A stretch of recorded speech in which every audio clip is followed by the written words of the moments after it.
much like many who know anything about history, if you know anything about history, you would probably not have a very good trust of government, nor should you. So again, my name is Jeremy Brown. I'm a retired U.S. Army Special Forces Master Sergeant. And while I've told my story many times, I do not prepare for any event. And this is the most preparation that I've done for any speaking event ever, and that is bringing a computer. And the reason is because I don't need to prepare.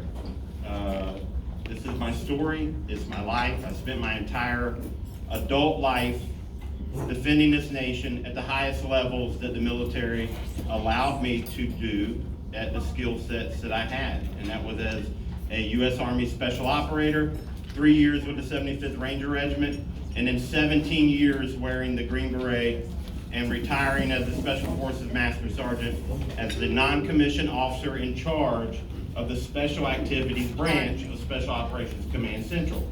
I held a top secret clearance, a top secret SCI clearance to be exact, and the office I worked in specialized in covert, clandestine, and compartmentalized operations, the very types of operations for which you now know of as January 6th. January 6th was a staged event, and it was not, contrary to many people that understand that, it was not about President Trump. It was about you. It was about the people in this room and the people outside of this room. It was about this nation in general. And much like Hitler used the burning of the Reichstag in 1933 to stage an event to garner popular support for him going after his primary political enemy, which was, at the time was the communists, January 6th was meant to do the same thing. And so when you hear things like hoaxes and attacks, just remember, who went to jail as a result of the Russia hoax? Who went to jail and was arrested by the Joint Terrorism Task Force, a whole of government military and intelligence community task force? Don't be fooled by the name FBI, right? That is merely to trick you into thinking, oh, well, this is just law enforcement. I can assure you that the Joint Terrorism Task Force has its smallest portion of participants made up from the law enforcement community. The most of the task force is run by the Department of Defense and the multi-tentacles of this monstrous octopus known as the intelligence community, right? Of which half of them are directly Department of Defense. Okay, so when you hear FBI's Joint Terrorism Task Force, they are merely the cover. In fact, how many of you have ever seen the movie Sicario? Yep. With Josh Brolin, right? Well, this is a perfect example of this type of operation because Josh Brolin in the movie plays a CIA operative, and he basically co-opts an FBI agent in order to make his actions appear to be law enforcement, thus making them legal. And you notice I'm using my Special Forces issued air quotations, right? This means that we're not telling the truth, we're just using the labels that were given. Just like I'm a conspiracy theorist, okay? No, I'm a conspiracy exposer. January 6th was a conspiracy. A conspiracy is when two or more people get together in order to plan and carry out a crime. Over 1,500 American citizens were arrested at the hands of the Joint Terrorism Task Force because of an event that was pre-planned, coordinated, organized, and executed by those at the highest levels. Now, you can take that for whatever you want. You can say that I'm crazy. You can say that that would never happen in America. In fact, Barry Loudermilk, a good Republican, said that what I just told you is a conspiracy theorist when Colonel Earl Matthews testified to these very facts in front of his subcommittee, and he interrupted him to say, well, hold on, Colonel Matthews, you're not going to say that it's the conspiracy theory that the Department of Defense was intentionally behind this, right? And of course, Colonel Matthews, because he doesn't care to be called a conspiracy theorist, whereas I don't care, right? Call me whatever you want, just don't call me late for lunch. He said, oh, no, I'm not saying that. I'm just saying the conditions were set. And this is a man that had direct knowledge of General Mark Milley's conversations and coordinations at the Pentagon level in the weeks leading up to an American political rally. Are you comfortable with that? Are you comfortable with the Joint Chiefs of Staff, the top general in the United States military, coordinating and wargaming events leading up to you going to Washington, D.C. to express your political concerns over elections, or to express your support for a particular political party or a politician? Are you okay with the Department of Defense wargaming? That's what it's called. Wargaming what you might do.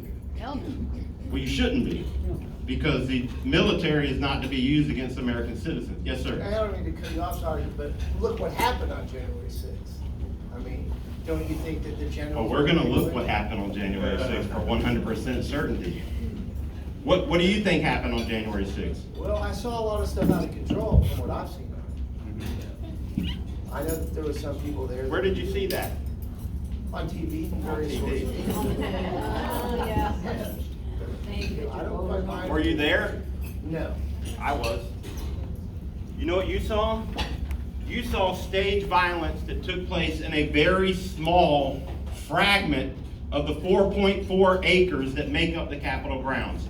1 million square feet of interior office space with hundreds of offices, right? Because we know at least 535 members work in the U.S. Capitol building, right? With staffers and security and everything. So the Capitol building, to include the Welcome Center and everything, which is subterranean, right, is over 1 million square feet. Probably hundreds of entrances, tunnels leading away from the building and all kinds of things, right? But what did you see? Did you see a vast array of images from all over the Capitol grounds? No, I bet you saw the exact same single entrance played over and over and over I've seen quite a again. few pictures and I've been on the ground. Say again? I said, I saw quite a bit of video and I've been on the ground in the Capitol. So Okay. I know Could we well. please hold questions and comments till the end of the program, Yes. please? So that we can make sure that we get through, because we've already got noise going on. And make sure they serve Sandra and them. And I don't mind questions about me. Yeah, I'll be we'll more than do it happy. at the end. Okay, I'll be more than happy to provide you all the body cam footage that I'm actually in, and you can maybe have a different perspective. But January 6th, what was shown to you on the television screen is not what happened. Was there anybody here, and you don't have to raise your hand because there's likely a confidential human source for the FBI in this crowd right now, but were some of you there on January 6th? Okay. Was your experience what is seen on television? No. Okay, all right. So I too was there. I was on the east side because I was providing protective security detail for the speakers that were walking from the ellipse to the Capitol building. There were multiple permits for the events at the Capitol grounds. Did you know that? I think over 60 different groups had permits signed off by the Capitol Police Board for events on Capitol grounds. Well, under Supreme Court precedent, no permitted event that has not provided you ingress or egress routes can result in you being accused of trespassing, which is Title 18, Section 1752, which is the charge that many on January 6th were charged with, which is trespassing. But you can't be trespassed when you're attending a permitted event and there hasn't been distinct ingress or ingress or egress routes, meaning getting in and getting out. Okay, so the event of that day, and look, we can go in. If I had 24 days in a row, I could go over multiple things, like the fact that many journalists have already confirmed by name that violence that was committed on the grounds, initial violence, like the busting out of windows, the pulling down of windows, which I have some of the fragments of that glass because the reporter gave them to me. He caught a man on video pulling the windows down. Then the man acts as if he doesn't want to be filmed. That journalist has since used facial recognition, pulled the Facebook pictures of an active FBI agent, then taken those pictures to another active FBI agent and said, do you know who this guy is? And he's like, yeah, that's Agent so-and-so. That information has been provided to Peter Tickton, President Trump's attorney, and the response was, hey, keep this on the down low. We're working on it. So let's see if they're working on it, right? So we know, because it has come out in congressional testimony, that the FBI first said we didn't have any agents there. Then they said, well, we had some there, but we don't know how many because we lost track. And then they said, well, the IG report came out and said, well, I think the number was 26 confidential human sources that were there, but we didn't tell them to be there. But yet we have confidential human source reports back and forth between the FBI through multiple cases of discovery showing that the FBI did know that they were there and that they were tasked to be there. So what did I start off saying?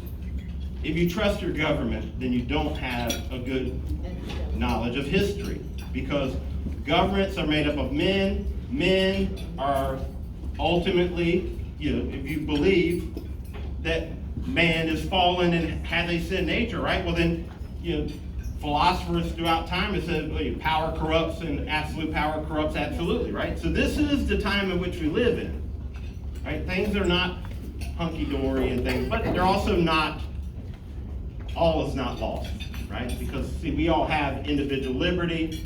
We have the ability to stand up and speak for now, and we can say, this isn't good enough, okay? Now, I have a little bit different perspective on this, because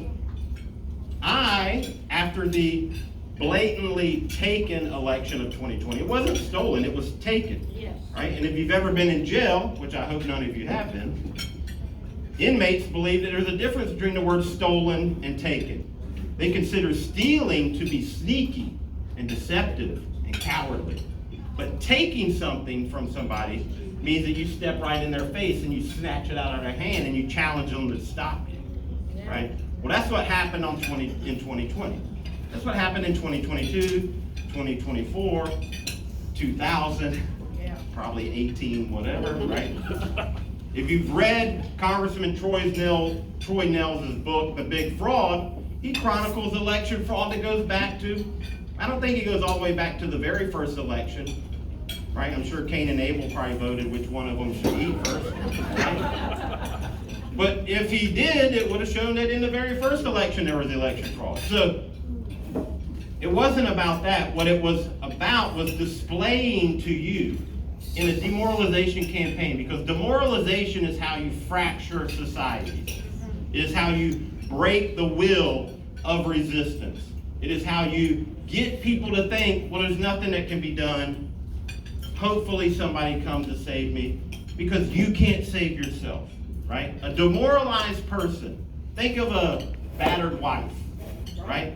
Someone that, oh, but he loves me. Well, if he loved you, he wouldn't blacken both your eyes when he has a bad night at the poker table, okay?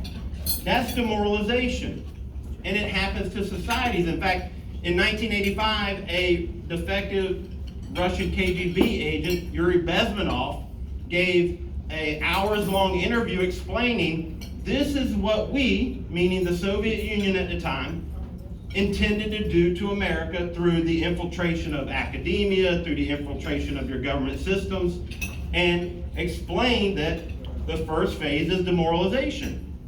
Okay? Well, once a populace is demoralized, you can do whatever you want to them, and they're not going to fight back.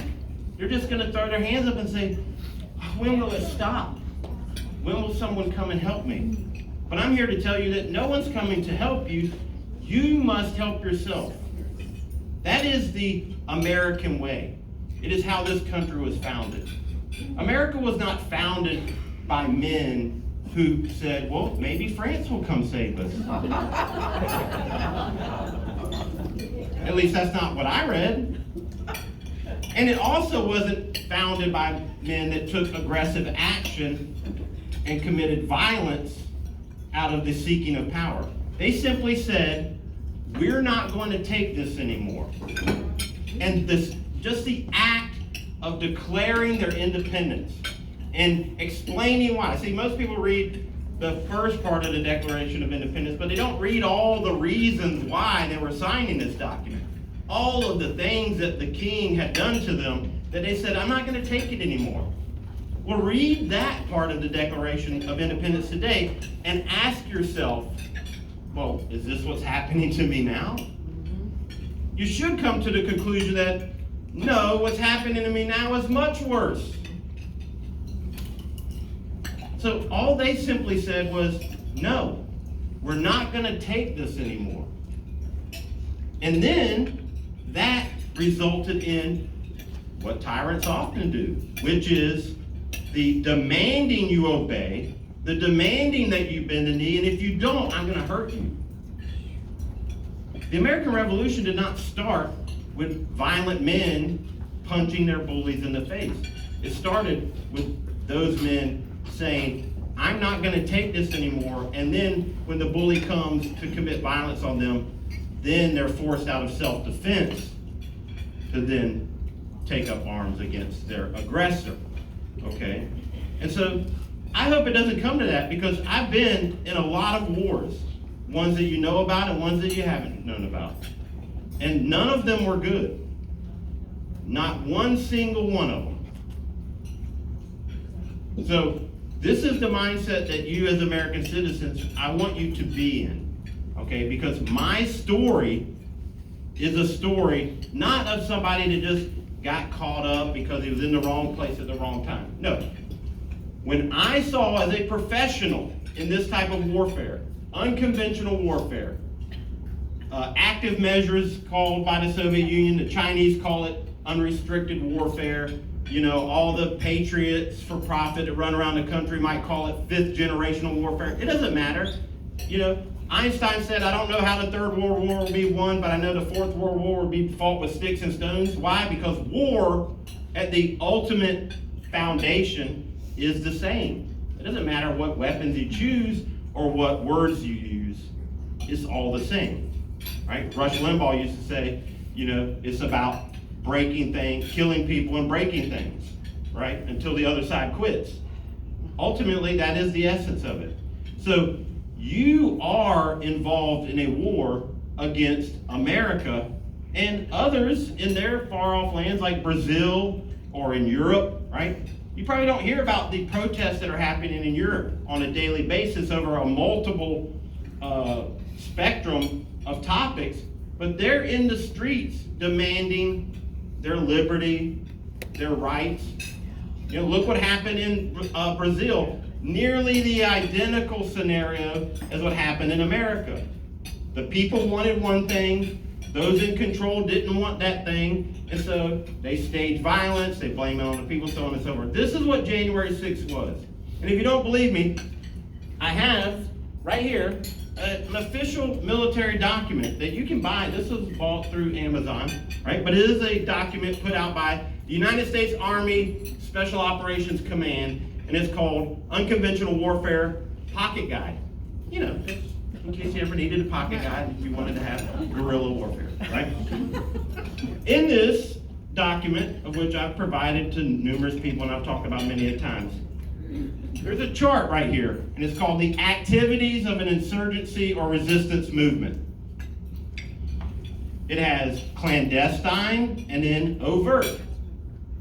If you read the line, I think there's 17 separate clandestine activities of an insurgency or a resistance movement. If you read this document and think back 100 years through American history, what you're going to find is this document, this chart outlines almost every single thing that you've seen, that you thought was just a political story, that you thought was just random acts of violence or a labor strike or a presidential assassination or 2 or 3. No, it's an unconventional warfare campaign. And if you believe that there is a battle in this world that has commenced since the beginning of time between good and evil, if you believe that, well, then you should not so easily convince yourself that that battle has somehow taken a ceasefire. Because it never has. And just because you can turn on your light switch or have a nice lunch at a country club, that your liberties aren't under attack, well, then you're wrong.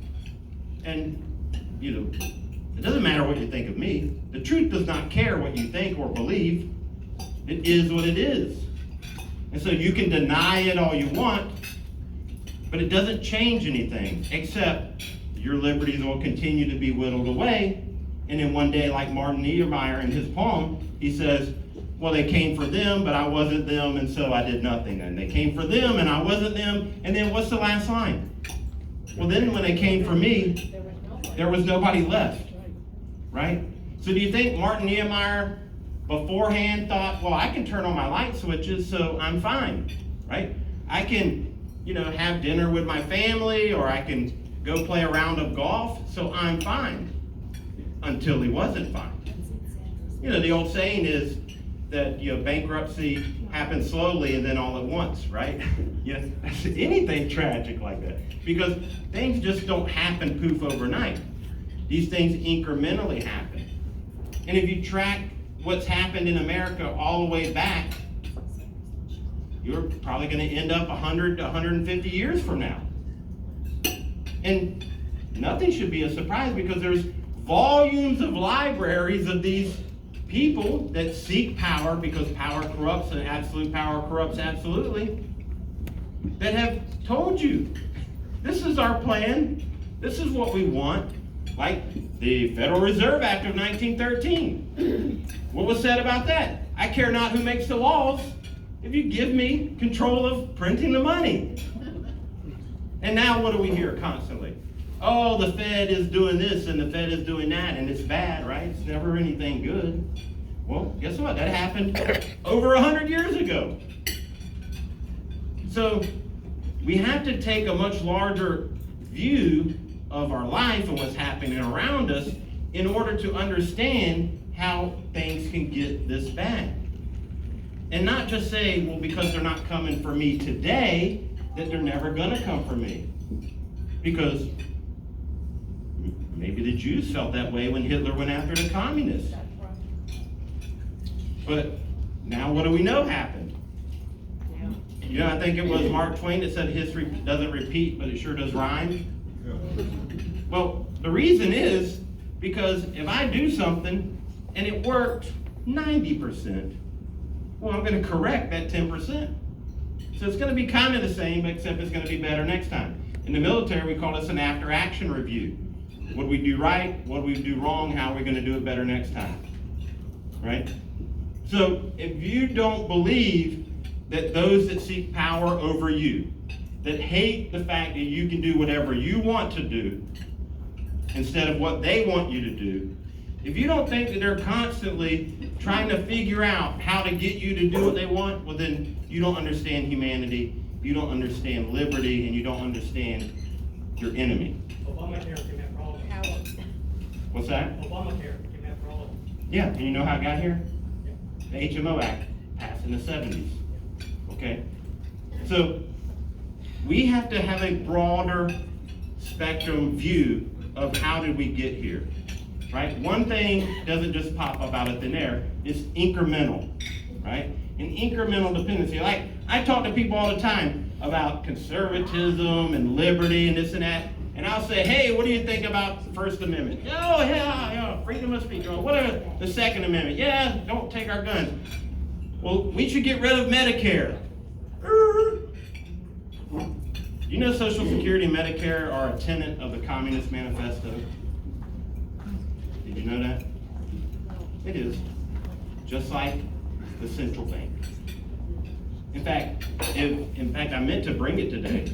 I have a little pamphlet that outlines 10 highlights from the Communist Manifesto, and all 10 of them exist in America today. But see, you don't know that because how many have read the Communist Manifesto? Not the Anti-Communist Manifesto by Jesse Kelly. but the actual Communist Manifesto, right? 1, 2, out of how many? 70? 77, I think is what you said. I'll use my quick North Carolina math. 10% would be 7.7, so not very many. So we don't know the bad side, right? We don't know what those that have power and want to exert on us know, and how are we going to recognize it when it comes for us? So,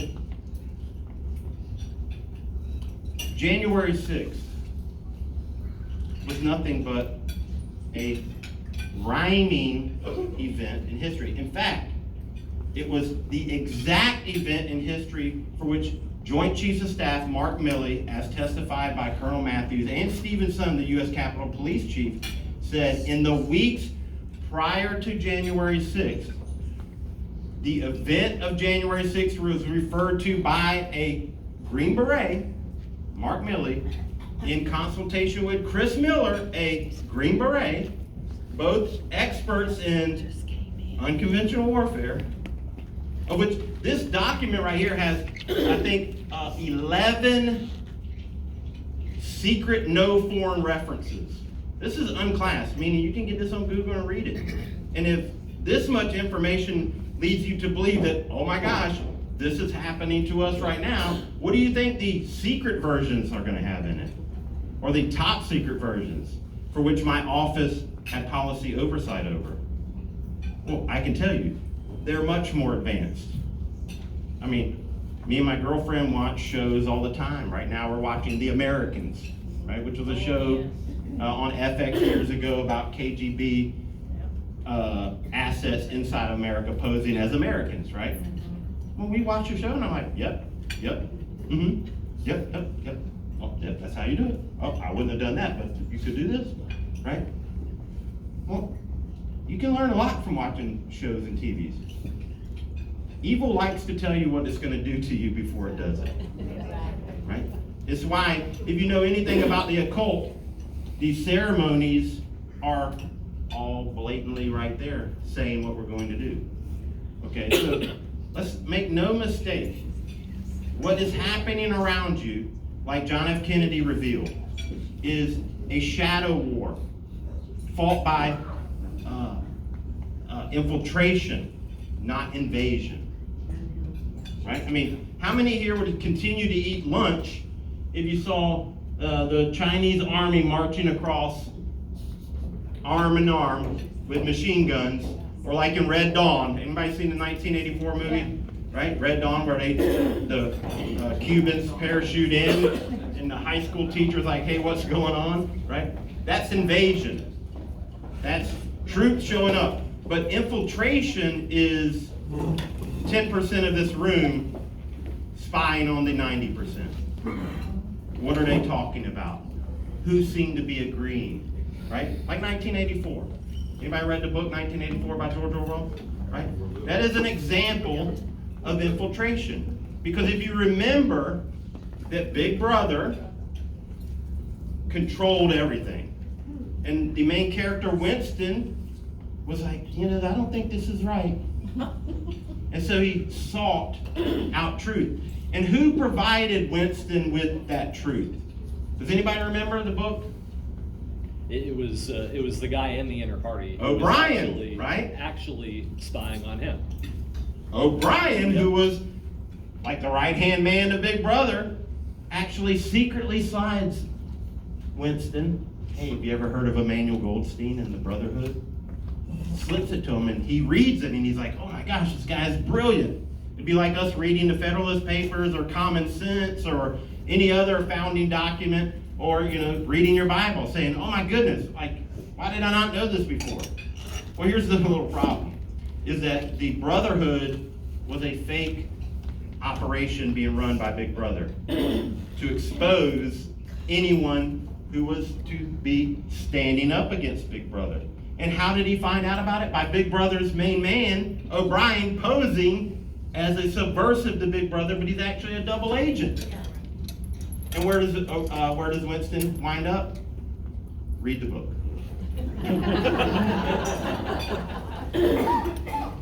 That is infiltration.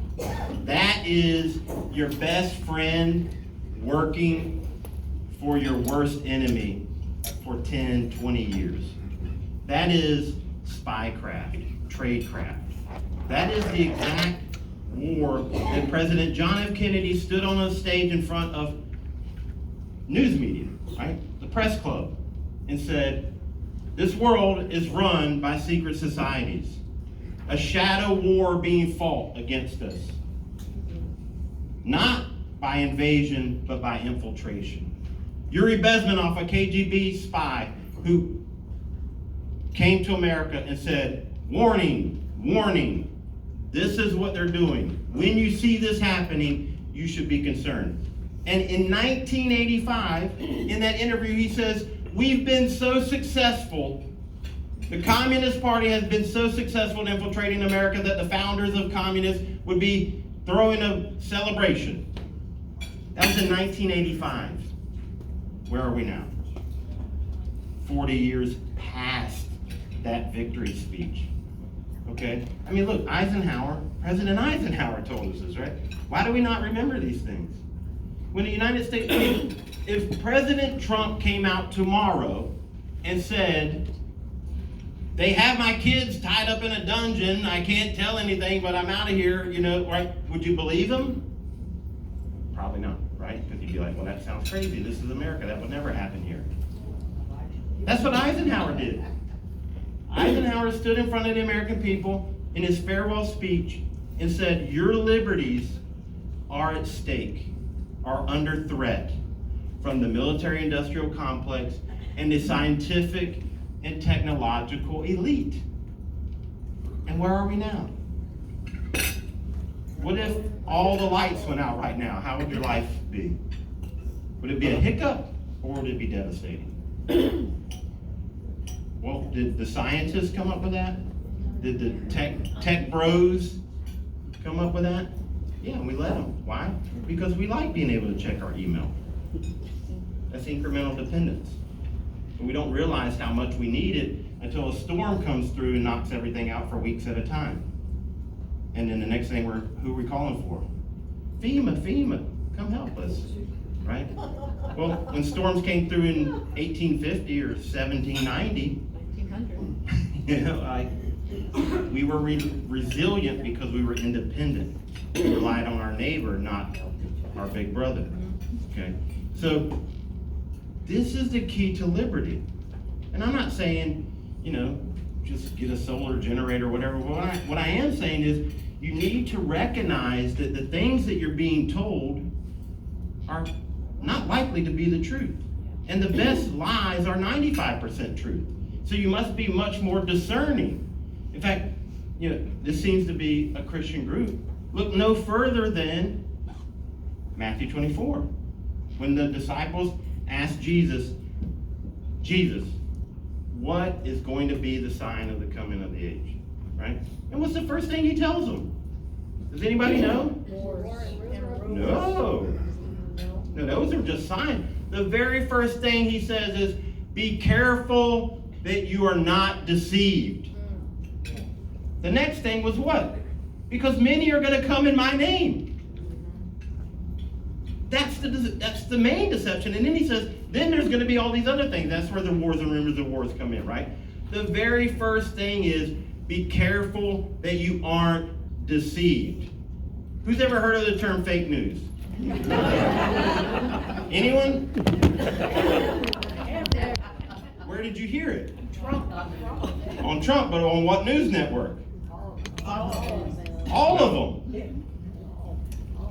That's an example of 95% truth or 5% lie. Because when you heard President Trump say, the news is fake news, did you turn off the news? No.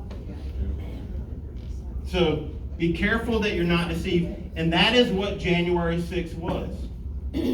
How many of you heard of my story before today? Which some of you still haven't heard your story. You're probably thinking, when's this guy going to shut up? Only like 2 or 3. Wait, raise your hands again. How many have heard of my story before the invent of this event, right? Okay. Maybe 15%. I spent 1,245 days in jail and did hundreds of interviews from my jail cell. And less than 20% of you, which I would imagine that you're most consider yourself politically astute, well-informed, right? Then how could you not know that a 20-year Green Beret recorded federal agents attempting to recruit him prior to the announcement of January 6th, then was ignored for 9 months and only arrested and had evidence planted against him when I wouldn't shut up? How could that be? Well, because nobody censors Bigfoot. Because does it matter if there is a Bigfoot? But wouldn't it matter if your government lied to you? Wouldn't it matter if American citizens were being rounded up by those that had infiltrated their government in order to prevent them from voting, prevent them from owning firearms, prevent you from speaking out? Why? Because, well, I don't want to be like them. I mean, do you know that I had 2 misdemeanors when the FBI's Joint Terrorism Task Force with 2 helicopters and 15 agents in body armor came to my house? They came with an arrest warrant for 2 misdemeanors. Do you think they did that for me? Or do you think they did that for you? That's right. It's intimidation. How many of you live in a cul-de-sac? Anybody live in a cul-de-sac, right? What if every single day on your way home into your cul-de-sac community, right? Because there's only one way in, one way out. That's the point of a cul-de-sac, right? So you just happen to notice this black Suburban parked there every day with a clean-cut gentleman sitting there with a bunch of antennas on the top. Every day for a week. Oh, yeah, that's it. Now, are you a criminal? That you know of. You know who criminals are? The people that upset the people that they don't like them, right? Right? Criminals are whoever the other person says are the criminals, right? So today, you don't think you're a criminal, but you don't know who's sitting there with all those antennas. But are you going to get on your phone and start railing against whatever issue? Maybe not, because I wonder if you're listening to me. I mean, how many people have made the joke about not talking about certain things because they are listening? How many know that they're listening? Okay. How many didn't answer that you were at J6 when I asked? I'm just kidding. I don't want to be a trick, and you would then expose that you lied never. That is a violation of your First Amendment. Do you realize that? This man right here, if he worked for the FBI, sitting in this room, clearly in an FBI uniform for our protection, of course, right? Who would stand up and who would stand up in my provided abolish the FBI t-shirts and talk bad about the FBI? Probably not, right? Self-censorship is an effect of intimidation. And so every time you see an outrageous show of force by the government, and they say, oh, but yeah, we're in the public square. It's fine. We're just here for your own safety. They're violating your First Amendment. Why? Because First Amendment guarantees that your freedom of speech shall not be abridged. Does anybody understand what the word abridged means in that context? It means condensed, shortened, self-censored, right? Oh, we're not telling you. In fact, when I play this clip, you're going to hear the agent say, oh, no, you can say whatever you want. You're free. You have your First Amendment, your Second Amendment rights. We're just listening. Right? And don't worry. Hey, we do this to both sides, so it's fine. You know, Section 702 of the FISA Act is us spying on you for your own good. Do you agree with that? No. Well, you must. Your politicians voted for it. The people that you supported voted for it, for your own good. Okay? And so, if you leave with nothing from today, it would be, you can like somebody and hold them accountable. In fact, you can love someone and hold them accountable, right? I bet, ladies, if your husband stays late for work, but you find out that he actually had his poker house card in his pocket when you did his laundry, you'd still love him, but you might say, hey, you said you were working late, but I found this wad of cash in your poker club thing in your pants, right? Do you no longer love him? No. But are you holding him accountable? So this is what we should do, because see, we're in charge.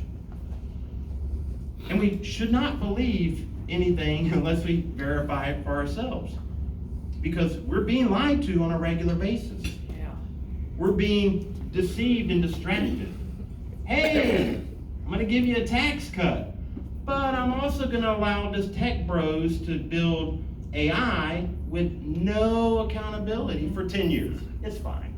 What could go wrong? I mean, I won't be surprised if you go to Hulu or whatever and find out that the Terminator series is no longer available because they don't want you to learn about Skynet going active, if you've ever seen this series, right? We have to be more critical and more discerning because we live in a time of deception. And a man that ran for U.S. Congress in 2020 as a MAGA Republican, a man that ran as a Republican for Florida State House from a jail cell, and actually got 34.5% of the vote in an all-black district, just about. I mean, I was famous in jail. Is telling you that the political parties are both working against you, but it doesn't mean that you shouldn't be in one. What it means is that when Representative so-and-so stands up in front of you and starts feeding you a bunch of crap, you should say, that's not good enough. We're not going to tolerate that. And how many of you are in groups that are being shunned by the establishment right now? Did you think you were going to be shunned as much as you are when you said, hey, wait a minute, maybe we shouldn't do this? No. Right? Surprise! I did. Surprise! I did. Anybody know the Harlem Globetrotters? Great. Who knows who the Washington Generals are? The ones who always lose, don't lose. The team that the Harlem Globetrotters always play, right? And they always lose. Anybody know who Hulk Hogan is? Yes. Anybody know who Andre the Giant is? Yes. You think they really hated each other? No. No. Because, I know this is Texas and this might be dangerous, but professional wrestling is not real. I'm sorry. You're okay.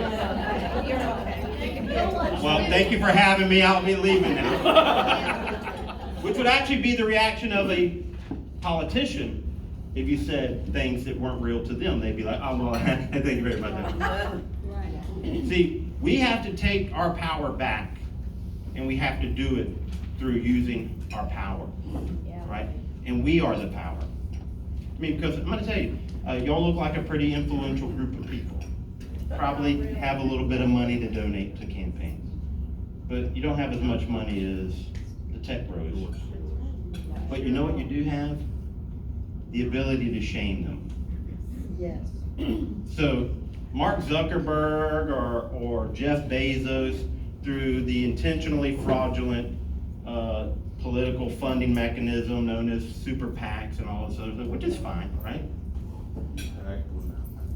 They don't care about you because their money comes from them. They will only care about you because you do have the one thing that they need, which is support for their campaigns. And I'm not saying that elections are legitimate, because they're not, right? They didn't magically go from being totally rigged in 2020 and being totally good in 2024, right? If you believe that, well then apparently you never believed that they were rigged to begin with, because nothing was fixed. But what you do have the ability to do, regardless, is you can shame them. You can embarrass them. You can record them. You can use their words against them. See, at the end of the day, they just really only want to get elected. And if they feel like that you are now threatening that possibility instead of the lack of support from the tech bros or whoever, right? Big pharma, big car, whatever, big oil, whatever the big thing is in your area that your politician gets most of his money from, he's going to always give them more deference than you until you demonstrate that you can harm his ability or her ability to maintain their power. Because that's all they cared about. No matter how many times they sit next to you in the church pew or whatever, when they go to Washington, D.C., they don't remember your name.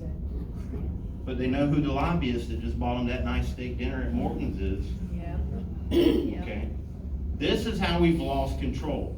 And my story is nothing but a military perspective on the extent of this infiltration. So I'm going to try to play this, and hopefully there won't be any of the commercials, but I promise I will click on them because I am a little bit addicted to Rumble commercials, right? Especially ones with Chuck Norris. I admit, if Chuck Norris is in it, I might be like, hey, wait a few minutes, let's see what he's got. Chuck Norris, okay. But I'll click through them. My girlfriend will give me the signal, like, all right. But this is just a segment of a 20-minute recording that she has brilliantly condensed into some of the finer points, but not all the big points, right? In order to make it 5 or 7 minutes, right? So it's not a manipulation to make them sound bad. What they're saying are actually the responses to our conversation at that point in time. And I want you to hear the techniques that are being used by trained professionals, but are being exposed by a more highly trained professional. So just to give you a little background, after the election, I realized that what we just saw, a blatant taking of an election, meant for you to see it, okay? In fact, they even wrote in the Time magazine article how they did it, and they just changed their words. Straight out of 1984, changing the definitions of words in order to say, well, we fortified the election, which used to mean we stole the election, or we took the election. And how did we do it? Oh, we did it through this organization and that organization, through intense media campaigns and partnerships with tech companies, right? Blatant admitting to their crime, they just changed a few words to make it sound better. So there was no denying of it. It was simply your little brother or your big brother grabbing your wrist and slapping you and then telling you to stop hitting yourself. Okay? Gaslighting. Yeah. Right? Doing things that make you think you're crazy, then telling you you're crazy when they're the ones making you think you're crazy. Okay? That's what gaslighting is. That's what 2020 was. So I reached out to an organization known as the Oath Keepers, a group of Americans that do nothing but want to build their communities, make sure they're resilient, they help out in storms, they protect you when you show up to the local Trump rally or the local Biden rally or whatever, and ensure that counter protesters don't throw frozen water bottles and hit you with bicycle chains. Okay, that's it. That group, I knew, because I understand how unconventional warfare works, I knew that they were going to be targeted. So I called for a meeting. And I told them about this document right here. And I put up on the computer screen, much like this, a picture of my Special Forces ODA that I led in Iraq in full body armor. And I said, right now, there are men that look just like this with folders with your names in them. There were about 10, 15 people in this clandestine meeting. You know that there were at least 2 FBI confidential human sources in that meeting. Yeah. I have the documents. At least 2, because those are the 2 documents that I have. Maybe more. So in a meeting that I called, that I planned to be as low visibility as possible, the FBI still had 2 spies in that meeting and accurately recorded what the meeting was about. Me warning them that they were about to be a target because America was under attack from foreign entities. Not necessarily countries, but organizations that seek to destroy American sovereignty. And that they needed to start operating differently because They were about to be targeted for destruction because that's what evil does to its enemy when they have power. And they didn't listen. But you know who did listen? The FBI. Because 2 weeks after that meeting, 2 federal agents show up at my door. I didn't know that that meeting was infiltrated. I assume everything is infiltrated, but I didn't know. 2 weeks later, federal agents show up at my door, and 5 days later, this meeting happens. And you're not going to hear them mention that meeting that I had with the Oath Keepers. What you're going to hear them mention is them checking on me, make sure I'm okay. But then realizing that I am a 0 out of 10 on the threat meter. But that's not true. They're there to recruit me because they realized that I knew what was coming, and so they need to divert me and actually use my skill set because maybe they thought I needed their money or whatever. What they did not think is that I was going to not only turn them down, but then expose this recording to the American people. So I want you to just listen to this excerpt, and then I'll tell you what happened after that. So can everybody see that? If not, I can read it to you. It says, when 2 federal agents came to the home of former Green Beret Jeremy Brown in December of 2020, December 9th to be exact, and that's key, because who knows when the "it's gonna be wild" tweet was made? 19. Stop cheating. Sorry. I know you. I'm the tweet lady. I know. 10 days after this meeting is recorded, and listen to how many times in this condensed version of the meeting they mentioned something happening in January. January 6th had not even been announced until 10 days after this recording, okay? So, to try to recruit him to spy on law-abiding citizens, he recorded the conversation he had with them in the meetup that followed. What you are about to hear are excerpts from that recorded conversation. Brown made the recording public in March of 2021 and has since been retaliated against by the FBI, who unjustly stripped him of his rights and robbed him of his freedom since his arrest on September 30th of 2021. Oh, you know what? Quickly get a louder speaker.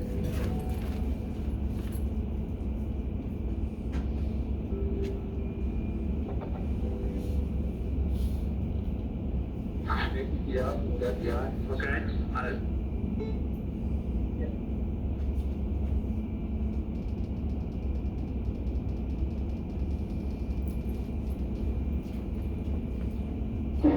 So, it's no big deal, we decided to come out. I've worked with JTTF before, so I'm familiar. Mine is big, it's the other coast. No big deal, we got to finish with you.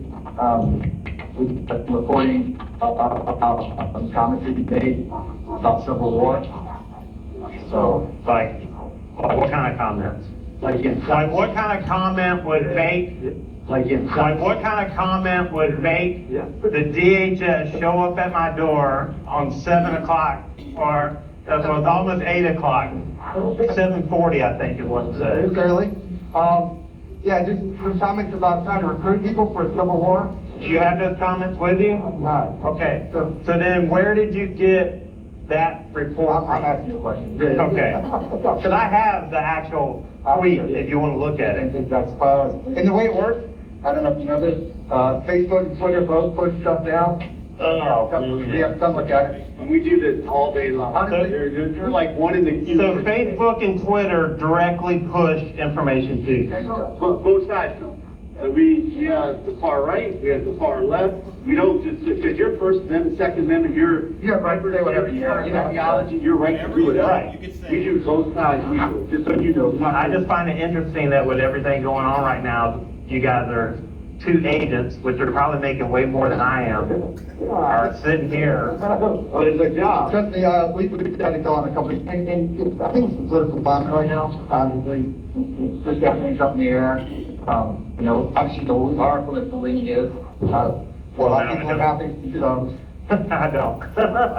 Well, if you would have pulled up the actual Yeah. tweet, you would have found that there's no mention of that. So I apologize, but Twitter and Facebook have wasted government time.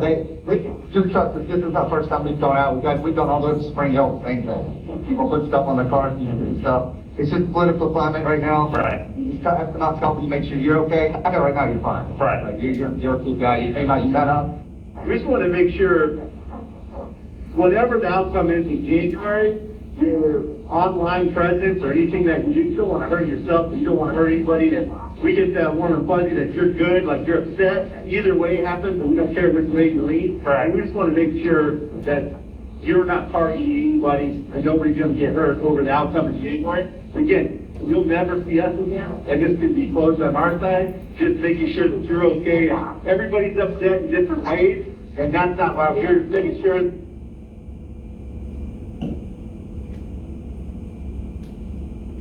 might not like that you're hearing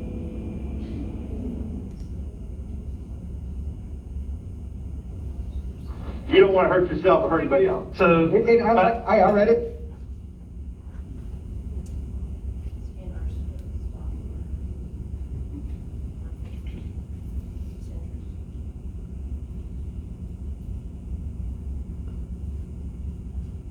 All right, well, while we're waiting on this to buffer, I wasn't concerned about it, but we're just required, just because of the climate right now. notice the things that they're saying. Oh yeah, you can say whatever you want. Twitter and Facebook are just gonna tell us about it, and then we're gonna come talk to you. Right, but it's fine, you can say it, right? And he says, oh, we do this all over, we've gone as far up to Spring Hill. You know, people putting stuff on their car. Did you catch that? Yes. Now, what isn't part of this that was recorded that I got them to say is things like the fact that the guy, you know what the bumper sticker said, the guy that they went to, which they were proud to talk about, is like, oh yeah, this bumper sticker said Joe Biden. Right, we're good. Right. We checked the box, we're like, Jim's good. The bumper sticker said Joe Biden is a pedophile. The Department of Homeland Security went to a guy's house and did just like this, and guess what I said? I go, well, he is a pedophile. You have Hunter's laptop, and you hear him say, Okay. Well, honestly, this probably would be a concern if it wasn't around the election. So I have no issues with still Well, employed. those comments weren't around the election, were they? No, not that I follow. Because I got rid of Twitter. Yeah. So I thought it was kind of comical that now that I no longer have it. So, yeah, so they're lying about the predicate of the meeting, which I know because this is what I did for a living, okay? I know that they're lying to me to sit down. I wouldn't worry about it, just wanted to. Do you mind if I see which tweets you're referencing? Well, Obviously, Now remember, earlier he said he didn't have the tweets. Yeah. But now I ask him again, right? This is a technique that we use to catch people in a lie, right? We ask them the same question in a different way and see if we get a different answer. And then he shows me a tweet that had nothing to do with anything, had to do with poker. If you haven't noticed, I'm a poker player. Did they know you're a Green Beret? Of course they knew. They know it all. He even references that, you know, you're a former guy, right? Meaning I'm a former SF guy. there's a couple out. Should I print it out? I mean, I am a relatively So earlier he said he didn't have vocal them, now he's got guy. a couple of them printed out. Hey, you got first name right here? You can say whatever you want, you've got rights, just Twitter and Facebook are gonna tell us anything that we don't like, and then we're gonna come harass you on a Saturday or whatever the day was, okay? These are two agents from the Department of Homeland Security. Well, this doesn't even mention it. I don't even mention it. This is poker. I'm mocking them because I know what they're doing. This is poker now, This dude. is even more so. And this is what we, This is what we do. And then later he says, you know, obviously we're having internet connection here, so. you being a former guy or whatever, hearing stuff, or you If you're hearing stuff, if you're around, the government pays for it, he goes on to say. See, this meeting. get around your group, and someone's like, hey, we're training tonight and tomorrow. If you want to hear this segment, you can go to whoisjeremybrown.com, or you It's can just go gonna go to down. You call us and let us jeremybrown.defense.com, know, and you can, right, and listen to the 2-hour recording where I have the entire then the recording that next goes big step thing, by oh, you have step. great, clear your game. Who lost it?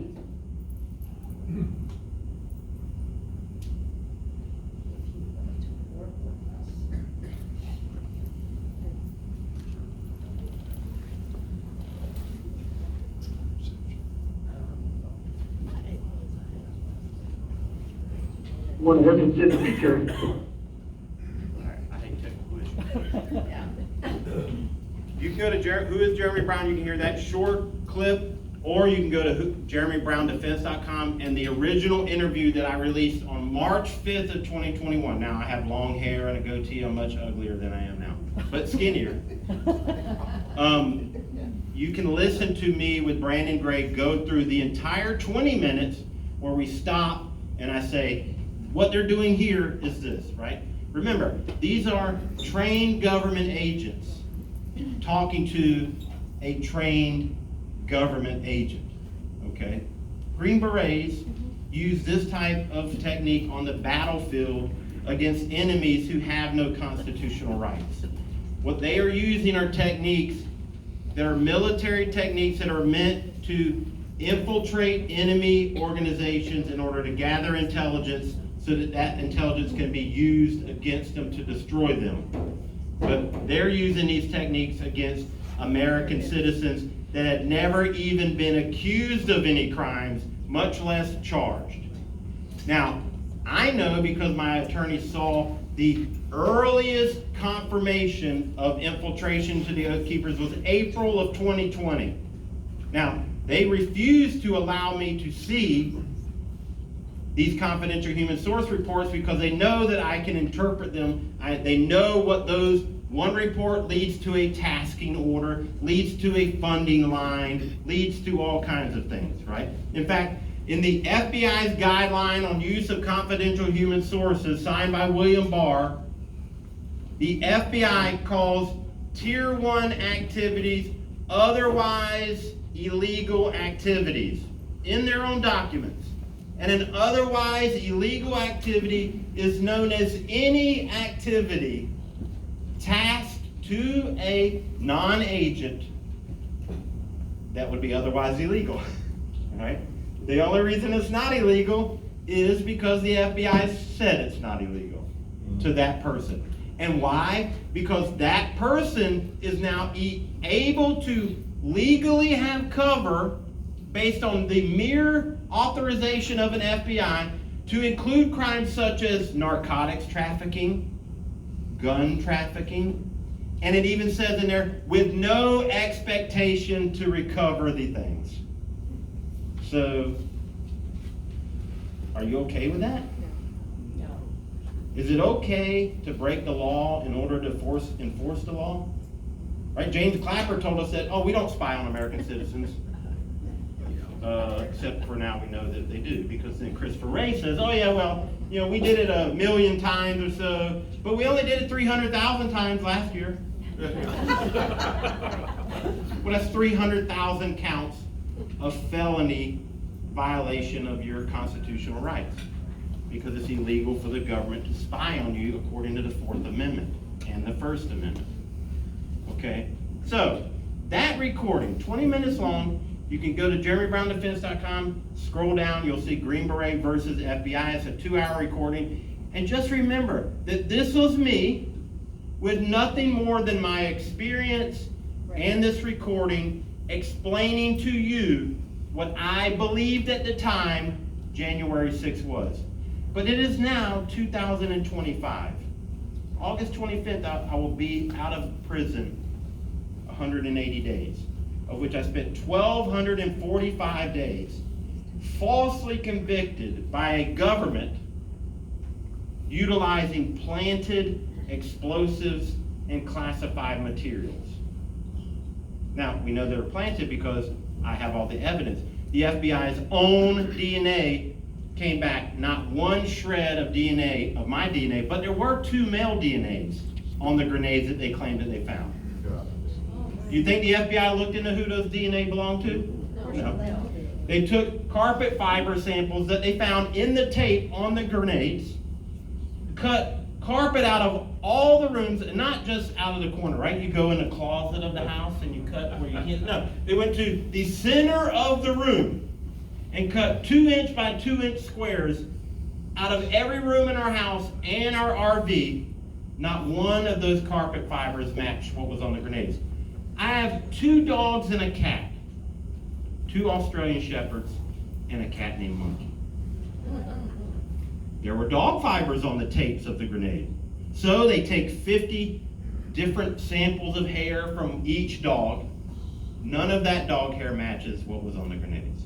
So they had all kinds of forensic evidence on the grenades.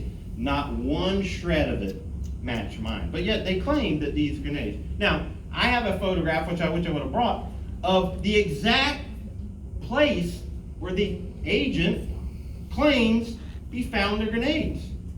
But not an FBI agent, a local officer that he said when he walked in, he saw the vest, he picked it up, and there were grenades in it, right? Even though there was an ATF explosives technician who had a special operations military background, and the warrant says that they were told that I had explosives, but yet the local yokel's the one that they send in there to find their grenades, right? This is what we call a useful idiot. See, we don't send our guys in there because then when Jeremy Brown, former Master Sergeant, says the government planted this, so we could say, no.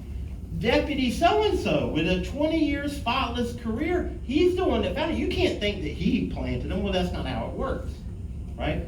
This government has all kinds of what we call special mission units. In fact, I was hired by one, known as the Technical Surveillance Element of Delta Force.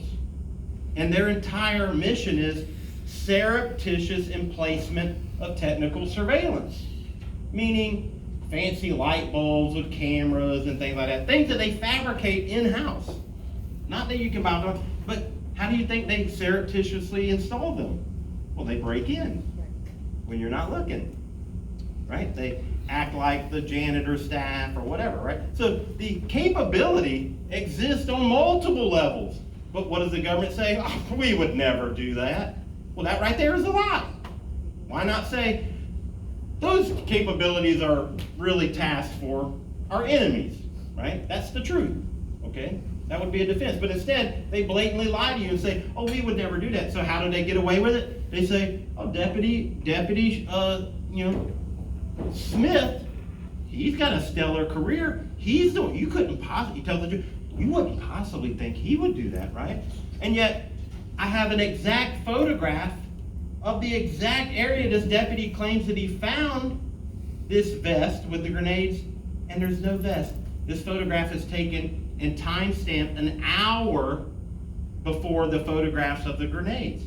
The diagram that's hand-drawn by FBI evidence collection teams draw that they found a vest on the bed of our RV and a vest on the floor where the deputy says he found it, right? Except in this photograph taken an hour before, there's no vest on the bed and there's no vest on the floor. How is this possible? Well, it's because clearly someone went in there and pulled my stuff out of where I know it was, which was in the closet, and placed it there after, I don't know, they put 2 explosive devices in there. Now, the predicate is based on a January 6th, you might have heard of him. His name's Kelly Meggs. He is the head of Florida Oath Keepers. The entire predicate for this search warrant was based on Kelly Meggs telling a third party that I had explosives, and then that third party reporting it to the FBI. They used that statement. Well, my attorney has since talked to Kelly Meggs, and he's free, and he's like, I never said that. Which might be why at trial, for possession of grenades, they never put Kelly Meggs on the witness list, much less call him, because it was a lie. So that's the grenades. The classified materials they claim were on a CD-ROM. Do you know that that CD-ROM was never photographed during the search? That took 5.5 hours.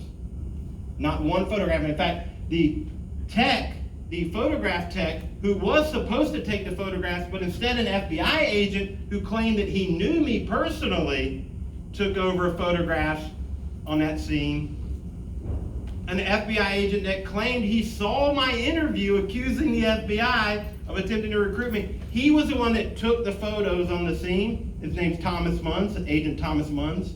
He lied. I don't know this guy, right? He's the one that took a photograph and yet never took a photograph of this classified CD-ROM. A CD-ROM that the FBI proved was 17 years old and yet in pristine conditions, and the FBI never took fingerprints off an acrylic CD-ROM. They never entered a CD-ROM into evidence. They never processed that evidence into storage. It just materialized. Why? Because they were trying to cover up an actual document that I did leave, intentional, that wasn't a classified document, but appeared to be because it was simply a formatted template, but it had to do with another thing that I was aware of from my time in the military, work that I'd done on the release of Bo Bergdahl, for which the Obama and Biden administration committed treason and lied to you and told you that Bo Bergdahl was released as part of a trade for 5 Taliban generals. That is a lie. Those 5 Taliban generals were already slotted to be released for nothing. And the State Department found out I was in Kabul looking for Bo Bergdahl, called me in, read me onto a special access program because they classified this operation to release these 5 generals because the release of generals for nothing in return for the American people is providing aid and comfort to your enemy. Also known as, does anybody know the word? Treason. That's right. If you are releasing your enemy's generals for no reason, that's treason, and they knew it, which is why they classified the release under a special access program, which is not legal because it is illegal to use classification to cover up a crime or anything that would embarrass the government, according to the executive order that establishes the classification tiers.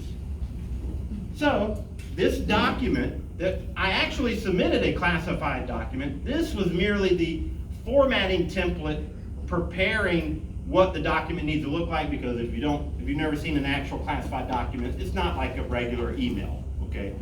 It actually has caveats for every paragraph, so on and so forth. So, as I'm traveling back from Kabul, I don't have a classified laptop, so I'm preparing my document, right, the way it's supposed to look, and then I just simply took that hard copy, retyped it, because I was going on leave, and so I'm trying to save time, right? But I kept it because I'm like, this is criminal.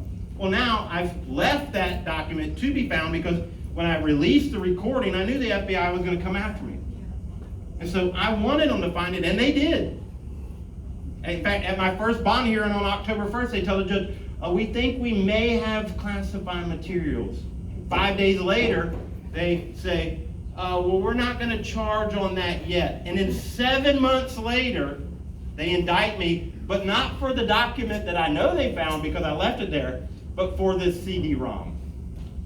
So they tried to get me on espionage charges for the document without revealing the document.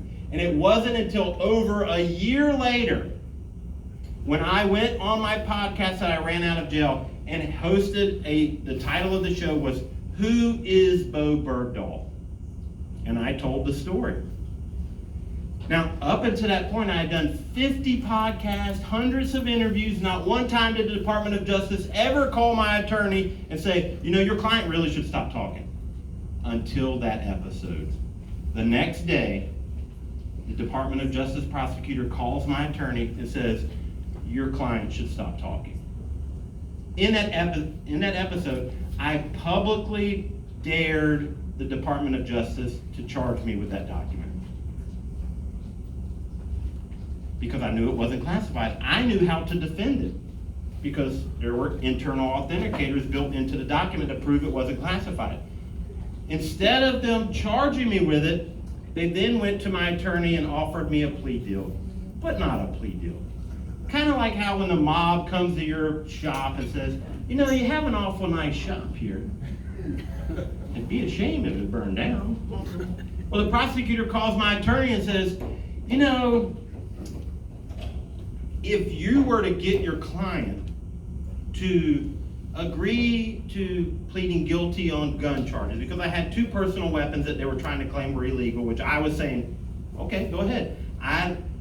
I accept your challenge to have a landmark Second Amendment case, proving that the National Firearms Act of 1934 is unconstitutional by telling me, a former Green Beret, that the very weapon configuration that I carried in defense of this nation for 20 years is now illegal for me to defend my own home with? Oh yeah, bring it.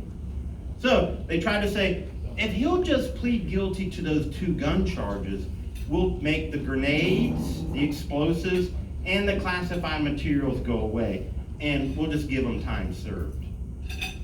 But, I mean, if you submit something like that to us, I think I could probably get that accepted. So, to this day, they'll say, we never offered him a plea deal, because they didn't offer me a plea deal. They told me I had a really nice shop, and it'd be a shame if it burned down. They said, we'll let you go if you don't take this to trial. I laughed and I told my attorney, oh no, I see what they're doing here. They're trying to drop the charges because they know the evidence won't hold up in court.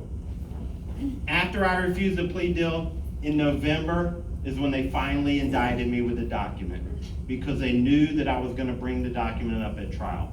And then of course they did all kinds of other shenanigans called the silent witness rule, where no one was allowed to see the document except in binders, and half of the courtroom was Department of Defense and government observers, forcing my own supporters to not be able to watch the trial because there weren't enough seats.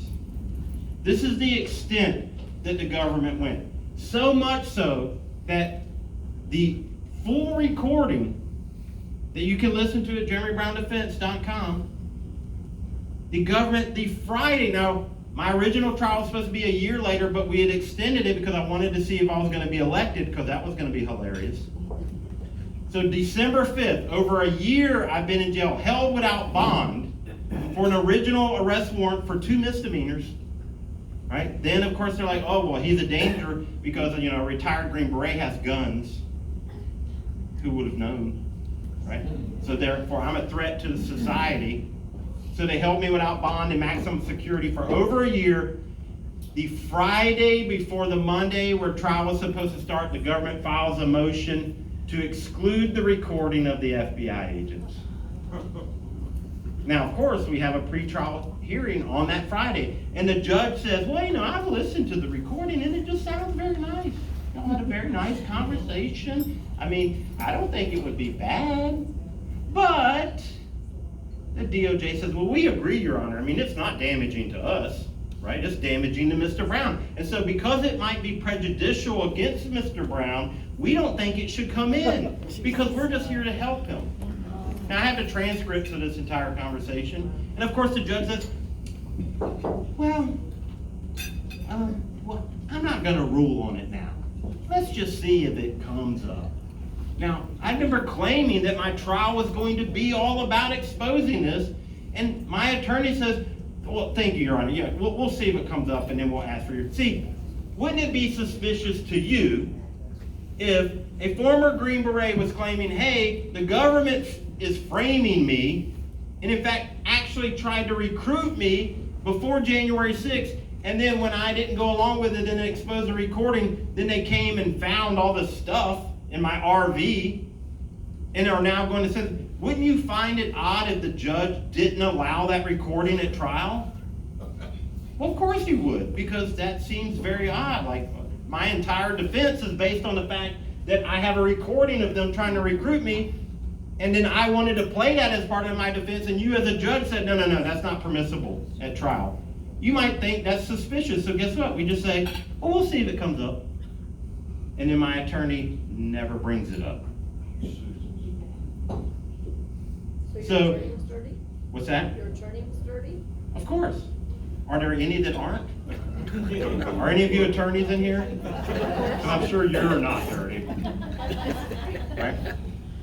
Yes. I was not, and guess what he also didn't do?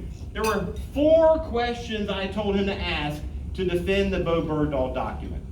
3 of them were the exact internal authenticators built into the document to show that it was not an official classified document.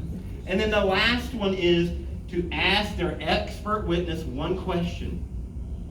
Did you compare this document to the classified version that was submitted by Master Sergeant Brown in 2011? That's it. Point out the 3 mistakes in the document that I'd put in there in case you know, some guy's like, oh, dude, why you got this classified as? Oh, no, it's not classified. See, look, right here, here, oh, okay, yeah, okay. Right, because of course, it's a formatting template, so it looks like the actual document. And then the last one is, did the government, because see, their expert witness actually testified that it appears to be classified. Legal speak, right? So a defense attorney should say, I'm sorry, does it appear to be classified, or is it? Because he's not being charged with the holding of the appearance of a classified document. He's being held with an actual classified. So is it an actual? Well, and what would he have to say? He'd have to say, well, we didn't actually look at it, right? So all I asked him to say is, ask him, did they compare it? And of course, none of those 4 questions were asked by my attorney. So yes, I believe he was in on it, after I paid him $160,000 to take a case. So I was sentenced to 87 months in federal prison despite Judge Bucklew, a Clinton appointee, and, oh, by the way, personal friend of my former congressional opponent, Kathy Castor. And I didn't find this out till later, but Judge Bucklew actually married her gay son, officiated the marriage of her own gay son in 2014 in Kathy Castor's Washington office, because it was illegal in the state of Florida. Gay marriage was illegal in the state of Florida. So Judge Bucklew broke Florida law by going to DC and marrying her son there. Okay, that's fine. I'm for that. I don't think, I was not for that law. I think it was a violation of right. And even at my own sentencing, I told her, I commend you on standing up, right? That's what we should do. Whether you agree with it or not, right? I don't think government should tell you anything about your personal life. So that's fine. But I didn't find this out till after the fact, that this personal relationship existed between my former political opponent. But yet, with that, Judge Bucklew admits in court that she's never had a defendant in her courtroom in her 30, 40-year career that had never had a criminal record. I had no criminal record, not even a speeding ticket. Never had a defendant with the military background that I had. And then I had 3 elected officials write letters of leniency on top of hundreds of citizens. But, apparently politicians are more important than the citizens. Anna Paulina Luna, Gus Bilirakis, sitting congressman, and Bernie Jacques, a seated Florida legislator, wrote letters of leniency. These 3 things she admitted she's never seen in her entire career, and then commenced to sentencing me to almost 3 times the national average for the crimes that I was charged with and convicted of. Why? Because the government manipulated a phone call to the jury that would have exonerated me if they would have played the full phone call, but only manipulated a phone call where they claimed, which is a violation of my 5th Amendment right, they claimed, if you notice, Mr. Brown, when his girlfriend says that they found grenades, he was silent. And then the prosecutor says, his silence is an admission of guilt. And of course the jury, because they've never read the Constitution and they trust their government, go, well, I guess that sounds good to me. They didn't convict me on the CD-ROM because there was no CD-ROM. There was no evidence. They couldn't prove it. But they convicted me on the grenades because the government said that my silence. Now, what really actually happened was that phone call was cut off. I reconnected with my girlfriend, and she said they found live grenades and said they had to go blow them off. And I said, a bad word. And then I said, we know what this is. They're setting me up. Call our media contacts. But see, the jury didn't hear that part of the call. All they heard was her mentioning grenades, me not responding, and then violating the 5th Amendment, claiming that my silence was an admission of guilt. So my case would have been overturned at appeal, but see, I was released before the oral arguments were actually heard. But this is the extent that the government went to retaliate against me for going public.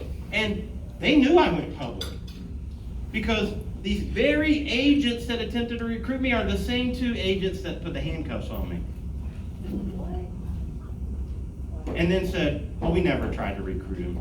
This is horrible. Comes full circle. So, I know that this happened because there was no investigation, even though on January 6th, that same agent called me.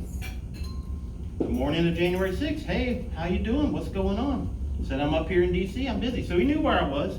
He knew who I was with. Why? Because we know that there were 2 confidential human sources inside the Oath Keepers organization, which would have said, hey, these are the guys going to DC. We had a conversation the night after January 6th, where I showed the video of Ashley Babbitt being murdered by Lieutenant Michael Byrd. And I said, look at this video. He fires into tactical officers that are within arm's reach of her, that could have easily grabbed her down. Her hands, for those of you that have never had to take another man's life in defense of your country, one of the things that we do in order to ensure that we don't shoot innocent people is we verify their hands are clear of a threat. Well, if a woman is climbing through a window, can I see her hands? Is she a threat to a large man with a gun, with 4 tactical officers standing directly behind her that could have just simply grabbed her down? No, of course she's no threat. See, the plot and the plan of January 6th was to trigger a response. And so somebody's got to die. On the west side, they beat Roseanne Boylan to death. Inside the Capitol, they just shot me. You watch the video. He's got his gun already out. He's going to shoot her no matter what. She climbs into the window and he shoots her dead. Then I'm outside. I don't know any of this is going on. Some guy comes around and says, oh my God, they shot some woman. Oh my God. Oh, they shot some woman. They shot some woman. And I'm like, I don't believe that. Because I'm looking around. I bet if this gentleman right here got shots fired on his radio, he would not be like, no. Because there's a certain way you react in that situation as an officer, as a first responder, as an EMT. And I'm looking around and I'm going, nobody's moving. There's no shots fired. Come on. This is misinformation. Well, it turned out to not be misinformation. But why were so many people running around, hey, we got to do something. Shots fired, right? This is a provocation. And the reason why you only saw video of the violence and not the video of the peaceful side, which was the east side, which was the side I was on, is because the narrative was what members of Congress said when returning just a few hours later. This is the worst thing, right? The narrative was pre-written. In fact, if you read Capitol Police Chief Stephen Sund's book, you hear that Michael Byrd not only shot Ashley Babbitt, but also told Mitt Romney, stay in your chambers, it's the safest place. Why would they want the representatives to stay in the chambers? In fact, the cover of Troy Nels' book, how many of you know who Congressman Nels is, right? You know, 30 years in law enforcement, was an elected sheriff, and 20 years as an infantry officer in the reserves. A man with 50 years of combined tactical knowledge in law enforcement and military, and yet the picture on the cover of his book, you know what it is? It is of him assisting armed, plainclothes security agents moving the furniture in front of the door of the chamber.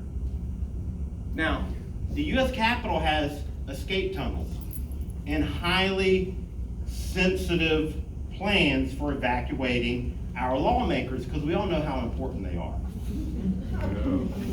Do you know that in Stephen Sund's book, do you know that there was actually an FAA, FBI threat warning that a plane was going to crash into the Capitol issued the night before January 6th? Did you know that? Well, the reason you don't know that is because you would never believe that they wouldn't immediately evacuate the chambers if they're already at a heightened level of security based on FAA threats, based on intelligence threats, right? Based on emails from the FBI to Chuck Schumer, right? We've all heard all these lies. But yet, for some reason, when all hell broke loose, the plan was, quick, move the furniture in front of the doors. That would be your plan, right? If shots were fired in that room, instead of saying, let's go out this door, we would just say, quick, move the tables in front of the door. because that's the U.S. Capitol evacuation plan? No. That was what was meant to happen. Keep them there so that then we can let everyone come in the Capitol, right? Another indicator that this was meant to happen. They wanted shooting to happen at the Capitol, right? Much like many of the Summer of Love provocated riots, right? Where pallets of bricks just showed up out of nowhere, right? And then someone said, hey, grab a brick and throw it at that window, right? This is how provocation works. You have infiltrators and rabble-rousers that are put into the crowd meant to provoke a certain response. Well, do you know that Mark Milley did not help to facilitate the National Guard, which, according to Steve's son, was pre-coordinated the day before? He had called General Walker and said, if I need you, will you be ready? And he's like, sure. Mark Milley and Chris Miller and the Army chief, I think, I can't remember his name, MacArthur, I think, something like that, kept twiddling their thumbs, delaying the authorization for the response, which was merely changed on January 4th, increasing the level of bureaucracy and approval process. But yet, you know what they did do? They sent security to all the generals' houses in Washington, D.C. Did you know that? No. Why would you do that? Why would the Joint Chiefs say, hey, we need to secure all the generals in Washington, D.C.? Because 20 unarmed guys are at the Capitol. The American people have flagpoles at the Capitol. Quick, protect the generals. Had anybody ever heard of the Hippies for Trump bus? None of you ever heard of it? Huh, I wonder why.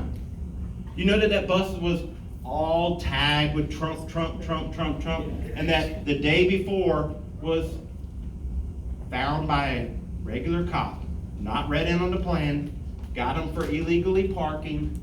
Turns out there's a bunch of guns on that bus. Well, I mean, if Trump supporters were gonna overthrow the government and the government found a whole bunch of guns, wouldn't you have been told that as part of the narrative? Wouldn't that have made it sound more legitimate? Like, oh my God, there were a bunch of crazy Trump supporters there with guns. And yet you haven't heard of that story. Huh. Almost seems like that bus wasn't supposed to be exposed. You know that the video exposed by an undercover or a investigative journalist, Bobby Powell, has the video of them when the bus was being confiscated. And that, oddly enough, one of the long-haired, hippie-looking guys that's supposed to be a hippie for Trump turns out to actually be Garrett Smith, a transgender fellow, 22 years old, who actually showed up at my rally on January 6, 2022 with explosives dressed like Antifa. The same guy that was there on January 6, 2021. Now, Bobby Powell exposes this because he takes the video, he compares them side by side, same clothes, same gloves, things like that. Do you know that Garrett Smith was arrested at this event, which had hundreds of people in attendance, women, children, and undercover law enforcement, as well as, it was on the grounds of the Pinellas County Sheriff's Department and Pinellas County Jail and Pinellas County Courthouse, okay? This rally where I announced my Florida State House of Representatives run, where I called in to do that, moments after I got off the phone, they apprehended this kid running away, found explosives, improvised explosives in his backpack. They raided his house, found more materials. Do you know that that kid's name had just been changed to Garrett Smith within the last 30 days, and that those records were sealed? Do you know that the Hillsborough County Bomb Squad and the FBI confirmed that his devices were active and explosive, and yet he was released from jail? The FBI and ATF took over the Garrett Smith investigation and then dropped all the charges. Now, when I would go into court in my oranges and handcuffs, I would just simply look over at Agent Lindsay and I'd say, hey, you guys found Garrett Smith yet? Now, does that sound like law enforcement to you? Or does that sound like a cover-up and an infiltration? This stuff is real, ladies and gentlemen. And this is just me, some old fat guy who isn't working in a skiff, that isn't still in the community, simply looking at all the evidence and going, well, yeah, I mean, this is an operation, right? I can watch January 6 videos and see military-style markings in the crowd. And oddly, these people with these markings are always seem to be where all the violence is, right? This is what happened in Ukraine in 2014. They called it the color revolution, right? This is how we operate as a nation in foreign lands. Destabilization events, riots and protests that are actually organized. In fact, this is being exposed through the uncovering of USAID operations, right? So people say, nah, come on, Jeremy, this is what I did. If Tom Brady was here at a good old Texas high school football championship and said, it's 3rd down and goal from the 8, and he looks at the formation and he goes, he's going to hit the tight end on an out pattern, would you be like, Tom, you don't know what you're talking about? Well, no, of course not. That'd be ridiculous.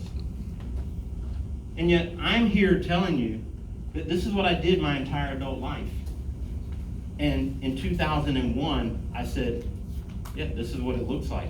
Before all the documentaries, before some of the footage was released because defendants were breaking unconstitutional protective orders to get the footage that your Congress, right, Mike Johnson, told you he would release but then didn't release.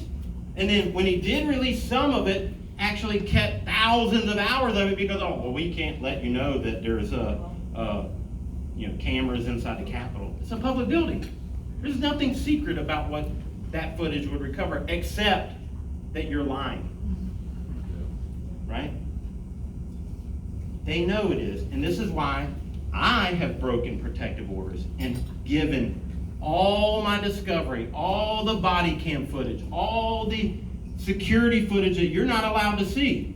The footage that would prove to this gentleman back here that there were other suspicious things that were counter to the narrative. The reason you weren't allowed to see it is because when you see it, you're going to be like, oh my gosh, this is not what they're telling me. Why are they lying?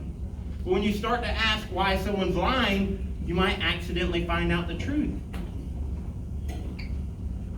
What's most important is that they are lying to you. And so if they could do this to me, a Special Forces Master Sergeant who retired, I had 2 Bronze Stars, which isn't that great a deal, but I mean, I wasn't kicked out of the military. They came to me. You heard them say, you're no big deal, right? Later on they go on and say, if it was a scale of 1 to 10, you're a 0, right? And then when I expose what happened and I say, I think this is what happened, before any of the evidence came out, I knew that those grenades were planted before the DNA evidence confirmed what I was telling anybody. See, I knew what the truth was. If I had grenades, I would know. In fact, guess what? I have grenades that the FBI didn't find. Airsoft grenades, smoke grenades, legally purchased that I had the receipts for, right in the same exact RV that they never looked. Do you know that on my search warrant, one of the things that they were looking for is evidence that I questioned the election? Is that a crime? Well, apparently, because that was part of the stuff that they were there to seize, which would have had to have been something that they would use at trial, right? And yet, they searched my property for 5.5 hours. You know what else was on the search warrant? All the equipment that I wore on January 6th, all the clothing. And I don't know if you've heard many J6 stories, but they say, we need all the clothes that you wore. We need the hat you wore. We need your phone, right? They want all this stuff so they can make you look bad. So my gear, which if you've seen pictures of me, was all military green gear, stuff that I wore in special operations missions in combat, right? That was on the search warrant. But they never seized it, even though they took a picture of the very bag that it was in. Now, imagine, if you will, you go to look for explosives, and then lo and behold, you walk in the very first room, and there's a vest with explosives in it, who here, let's choose your own adventure. You would A, look more intently and deeply around the areas where you found the first explosives, or B, say, we must have found all the explosives, let's get out of here. Who would choose A? Okay, who would choose B? Well, oddly, you're all wrong, because that's what the FBI did. They said, hey, here's 2 grenades. Let's get out of here, guys. Even though they took a photograph of the bag that had all my equipment in it that they never even opened and never seized. I have it in my possession today. So, was it really a 5.5-hour search? Or did they go there because they were supposed to find something, then they found the something, and then they just say, oh, our work here is done? That's what it seems like to me. In fact, the tracking of those grenades was never even introduced into evidence by the FBI. I requested it.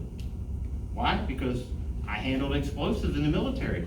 I know that there's at least 100 documents that I had to sign for every grenade that I ever got issued in my military career. Every bullet, right? So, where are those documents? Oh, well, we didn't take the time. Yeah, we don't need those. Well, okay, I want them. Well, guess what they showed? Nothing. They showed that grenades manufactured in 1969 apparently only ever went to Iraq and Afghanistan.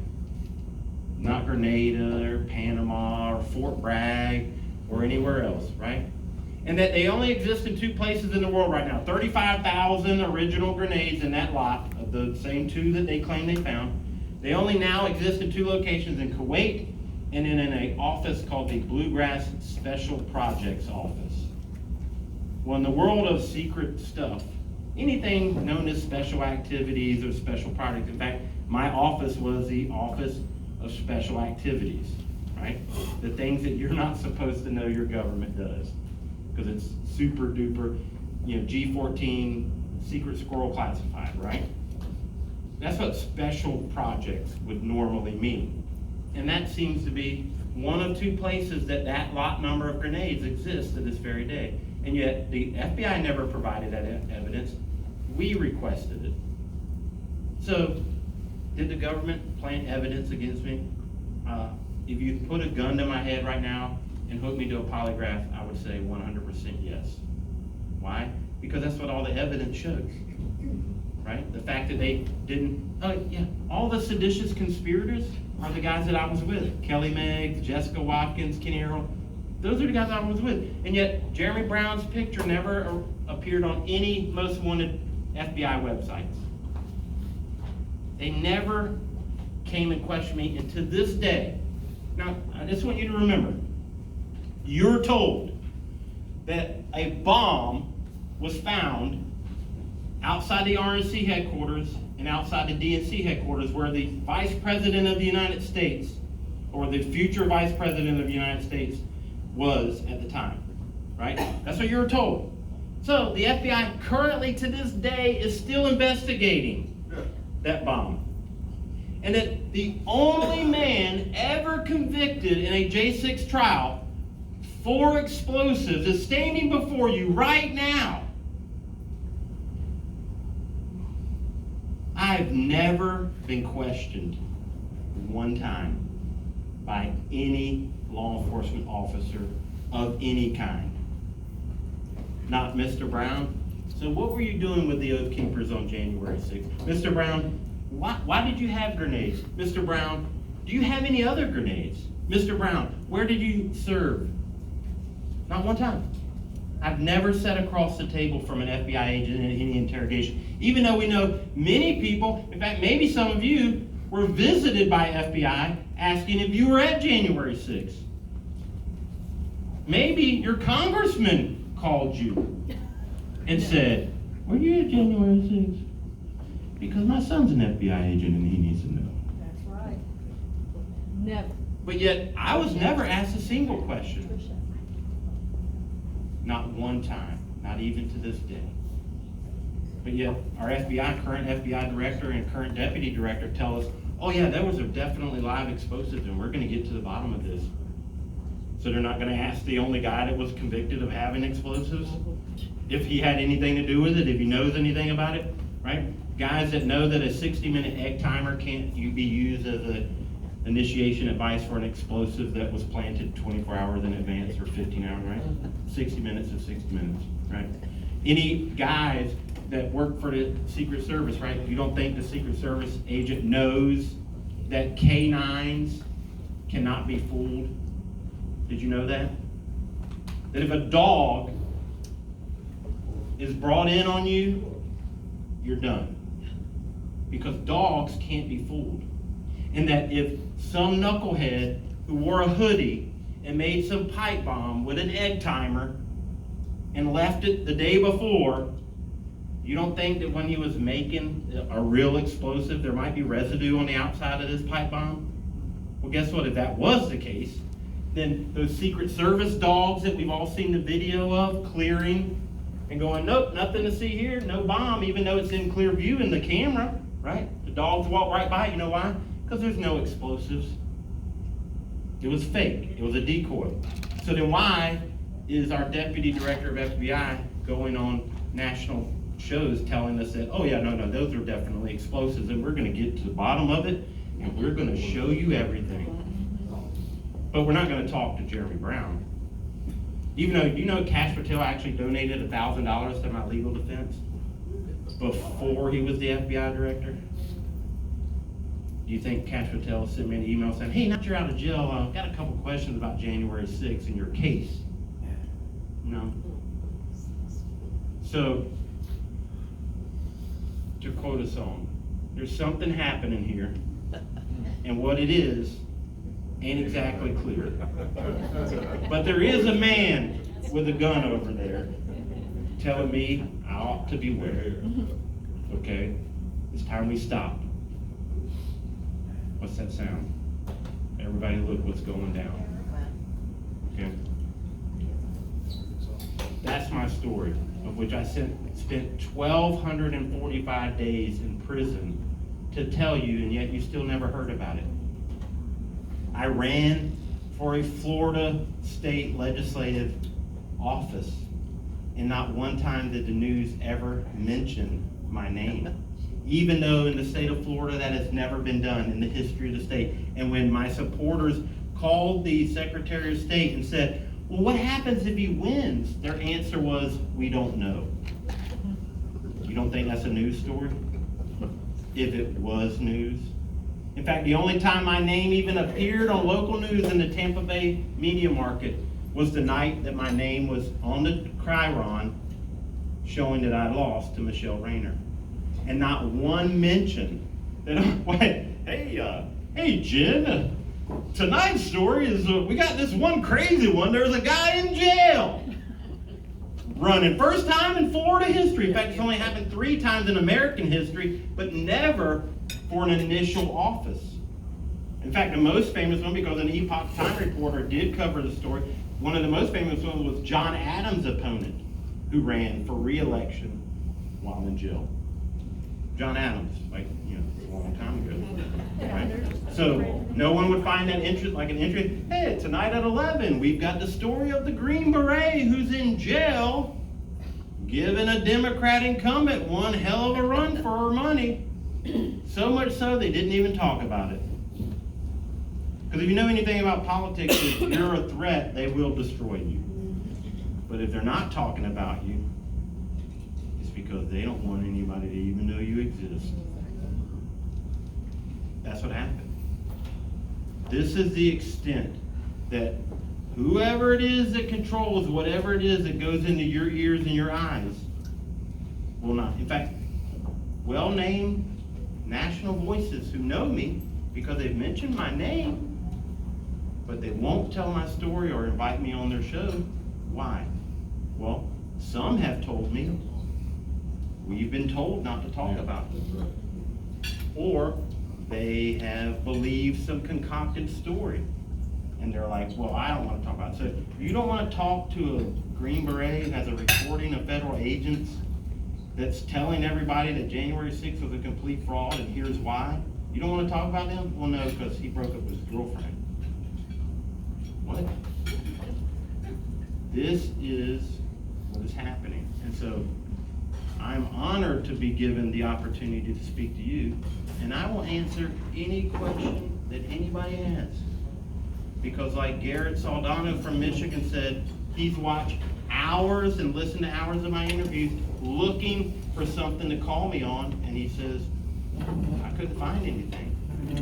And I'm not saying I'm perfect, but when you're telling the truth, you don't have to worry about what you say, because you just say the same thing naturally every single time.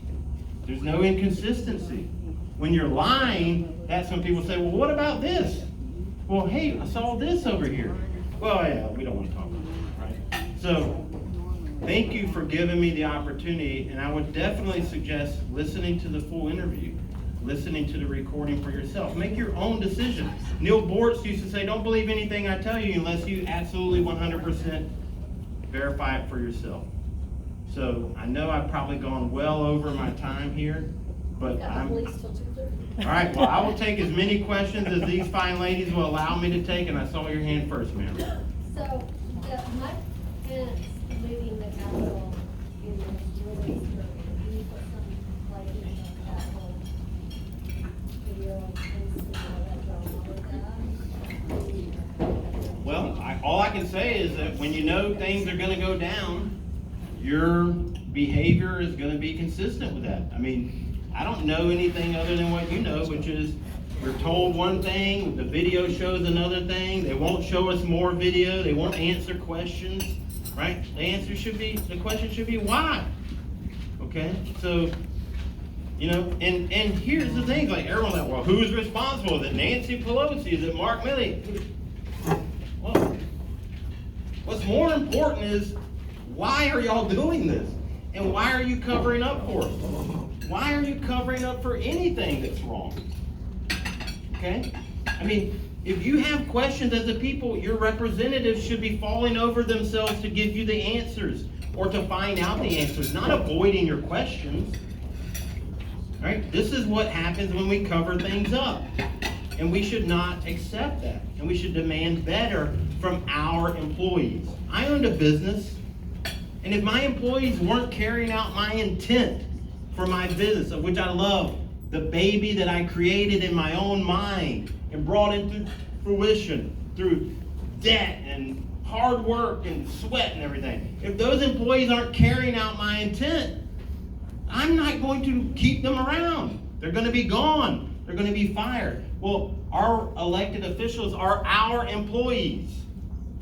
And if we want a beautiful country where everyone is respected and where we're free and we have liberty and our rights are upheld, well then, I don't want you to be my employee. Get out of here, okay? And somebody asked me the other day about my rights. I said, well, let me explain one thing. My rights don't come from law. They're codified to be protected, but I don't get them. The government cannot take my rights away. They can infringe on my rights, but I'm going to carry out what I have the right to do. I am a free man and will not be ruled. And that's the mentality we should all have. Amen. And if someone tries to do that, then we should fluff up and stand up and say, hey, Dave, I need your help. Yes, sir. How much of this have you discussed with Kash Patel, number one? And number two, is there any hope that Kash Patel can clean out the rot in the FBI? Well, I would ask you to answer your own question. I mean, so for the first part of your question is, there's been no interest by anyone in government, despite numerous attempts to provide them with everything. And it's all the big names. Jim Jordan has been provided my information on this case. Clay Higgins, Barry Loudermilk. I personally have written Barry Loudermilk, who's going to be the chair of the new J6 investigation. Hey, we're going to investigate, right? Hey, we're going to investigate the Russian hoax so that we can tell you what you already knew 10 years ago, right? Endless investigations that result in nothing. So no one is asked to speak to me, despite numerous people saying, hey, I know Kash Patel. I always let him know. He knows, like I said, when he wasn't the FBI director, his group or foundation donated $1,000 to my legal defense. So he can't claim that he doesn't know. You know, he was the co-host with Steve Bannon, who I know Steve Bannon knows my story because his producer at the time was talking to my girlfriend and then magically just ghosted her and never talked to her again. So we should ask ourselves, why? Now, is he going to get to the bottom of it? Well, when I hear that we're going to release the results of our investigation on January 6th, but that was definitely a bomb. I know it wasn't a bomb. How do I know? Because if I go back in time on this thing called the interweb that Al Gore created, I can find Kash Patel and Dan Bongino both saying that the bomb at the RNC and DNC headquarters is a hoax. It was a fraud. But yet now they're in power telling us that they're real and that you're going to be provided the results of their investigation, an investigation that has never included questioning me. Right? But yet I have congressional transcripts of the panel asking specifically about me of witnesses. So it's not like they don't know. I provided them my discovery. I provided them my story. I've offered to talk to them, and it's as if I don't exist. In fact, Clay Higgins offered to be a special investigator in my DC trial, and then magically. We met with Clay Higgins for 3 hours. 3 hours. Okay, Promised so a lot of stuff. There you go. These ladies specifically talked to Clay Higgins for 3 hours. My attorney has specifically talked to Clay Higgins. Clay Higgins had my ex-girlfriend's cell number offering over text messages to help me in my DC case, and then never came to visit me while I was in DC, pulled himself off because he had to go work on the assassination attempt investigation, which is okay. So I write him from the DC jail an 8-page sniper analysis because I was a special forces sniper, and I said, these are the things that you should be looking for, Representative Higgins. I'm offering what help I can to you. This is what you should be looking for. These are the questions you should be asking. And still never heard from him. So I'll talk to anybody. If you've got connections, if you have a super PAC that's gotten somebody elected, you should pressure them and say, you need to talk to this guy if you really want to get to the bottom of it. But hey, how many questions have you gotten answered from your representative who tried to frame you? I mean, that was questioning He you. won't speak to me. He no longer. Oh, he won't speak to you. He won't respond to emails or. You must have asked naughty questions, Tricia. I know, I'm a bad person. I'm sorry, have you talked to Troy Nels? Does Troy Nels know your entire story? Troy Nels sent me the copy of that book personally. I have the congressional envelope marked confidential from his office and the 2 nicest bookmarks that taxpayer money could ever buy. I still have them. With his message, keep up the good fight, Troy, of which I then responded with a very brief message of thanks to his Washington office, and then a much more detailed information or letter to his Texas office, because I figured anything that goes to DC is going to definitely not end up in the good guy's hands. So maybe I'll send an alternate version with a little bit more detail, explaining to what same thing I've explained to you, but in a little bit more detail in the language of 2 soldiers talking to each other. You know, when I talk to somebody about law enforcement details, I talk to them in a detail that isn't going to go over their head, right? They're professionals and have never heard anything back from them at all. So my story is known by them, but if you ask them, they're going to act like they don't know it. In fact, numerous people very close to General Flynn, in fact, one person that is one of only 2 people ever to be provided the raw copy of my recording of the FBI, personally provided that to General Flynn. He's never spoken to me. 3 separate supporters at 3 separate events have gone up to him and asked him about me, and he's acted like he's never heard of me.